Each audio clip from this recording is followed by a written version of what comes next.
But first tonight, only on 11 Alive, dash cam video showing the moment. A suspect accused of dragging a Conyers police officer 35 to 40 feet with his SUV is captured and cuffed on Interstate 20. We brought you this as breaking news on New Year's Eve after the suspect crashed on I-20 following that pursuit, which shut down all lanes of I-20 westbound in Rockdale County. The good news here, the officer dragged during the traffic stop is at home and recovering. As for the suspect, he remains in the hospital. 11 Alive's Cody Alcorn live outside of Grady Hospital, downtown Atlanta, where doctors are still treating the suspect. Right, Cody? That's right, Ron and Jennifer. Police say they believe the driver was high and say things turned violent when that officer got the suspect out of his SUV and started asking him if he had anything on him.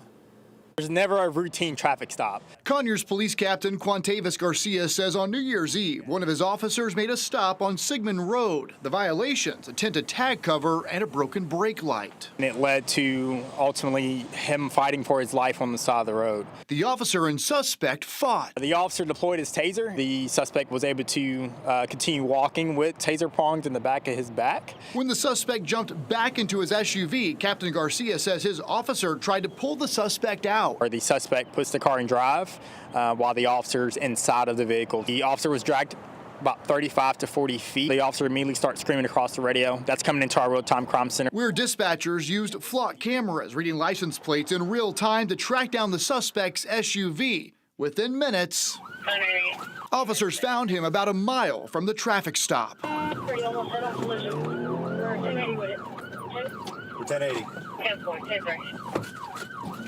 584 radio. I'm lead. We're going West Avenue towards I-20. Seconds later, the suspect turned onto I-20. The officer's first attempt at a pit maneuver fails, but the second one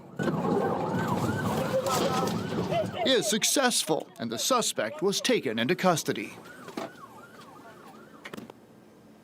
Real fortunate here that officer was not run over. Captain Garcia said we're talking about a foot difference from that officer being hit by the wheels of that SUV.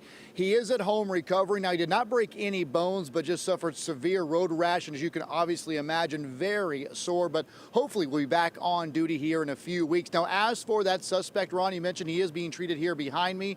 He will be facing a slew of charges once he's released and will be booked back into the Rockdale County Jail. Live in downtown Atlanta, Cody Alcorn, 11 Alive News. And Cody, we are so glad to hear the officer is going to be okay. Thanks a lot for that report.